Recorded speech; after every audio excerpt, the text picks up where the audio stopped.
बालेश्वर सदर निर्वाचन मंडली बिजु जनता दल पक्षरु ओडिशा दिवस पालित। बिजु जनता दल बालेश्वर सदर निर्वाचन मंडली तरफरु ओडिशा दिवस पालित होई जाइछि। बालेश्वर सदर पूर्वतन विधायक स्वरूप दास प्रत्यक्ष तत्वावधान रे बालेश्वर सहरर समस्त बरपुत्र मानक प्रतिमूर्ति रे सामूहिक माल्यार्पण करा जायथिला।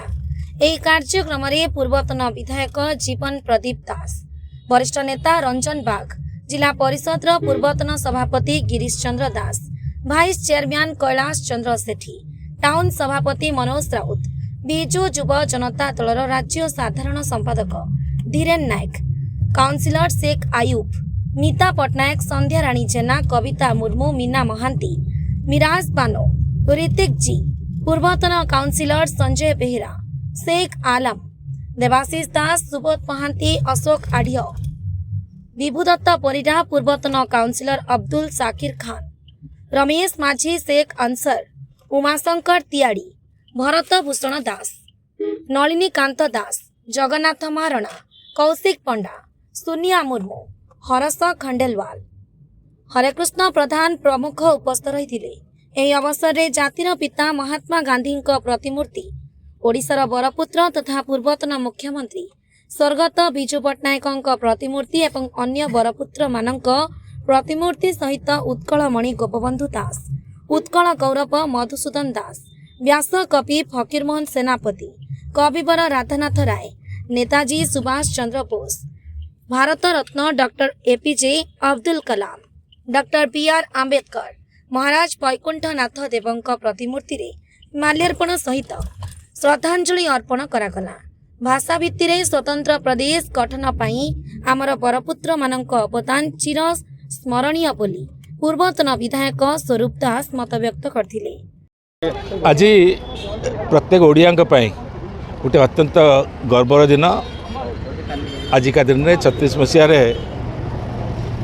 ओडिशा स्वतंत्र प्रदेश गठन होता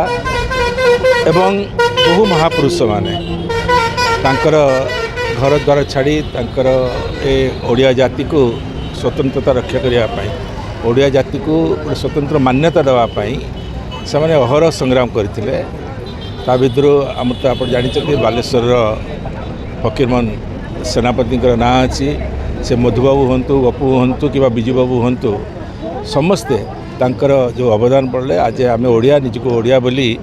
गर्व अनुभव करूँ। तेणु आज बिजु जनता दल तरफ आम जिते बालेश्वर जिते महापुरुष जो मैंने स्वतंत्र ओडिशा प्रदेश गठन तांकर मुख्य भूमिका थिला